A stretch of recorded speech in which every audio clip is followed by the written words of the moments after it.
Okay, let's do some examples from section 16.4. And so the procedure to use for analysis is, so step one, we want to locate a point on the body and then create a position coordinate along a straight line path of motion.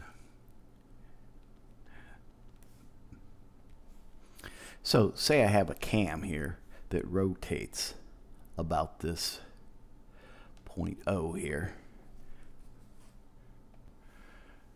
And then let's say we have a rod that is connected to this on a horizontal line that lines up with that O.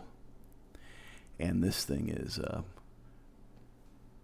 held in place here so that it only has horizontal motion.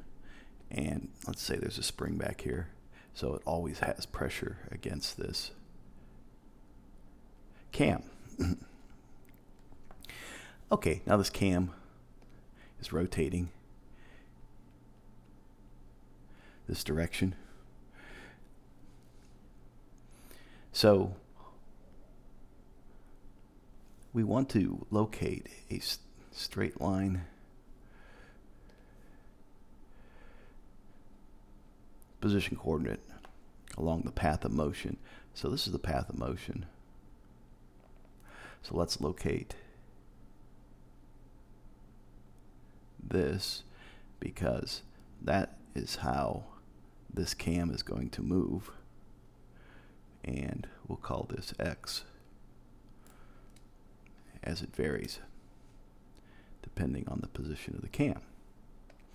Okay, next let's locate angular motion of a line, and let's choose this here, this angle here, theta as it spins around O, and the line moves from here to here, and this is the center, so this is going to be the radius. Okay, next let's relate X to theta, and this often involves drawing the geometry of the situation. So we have this to O here, we have X here out to this distance, and we know that if we touch the other side of this circle, that this is also radius R, and this is radius R. So this is theta, this is theta, so we can cut this in half to make our life simple and relate. Instead of relating this whole triangle, we can just relate half of this triangle, and I can say that X over 2 divided by R equals cosine of theta. So X equals 2R cosine of theta.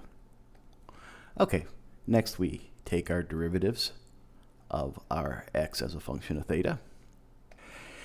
And for our first and second derivatives, we get these values. Now it's just simply a matter of just using initial conditions to solve for whatever needed values we have. And let me rewrite these two equations here in terms of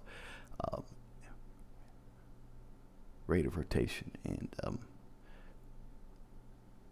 angular rotation, angular acceleration, like so.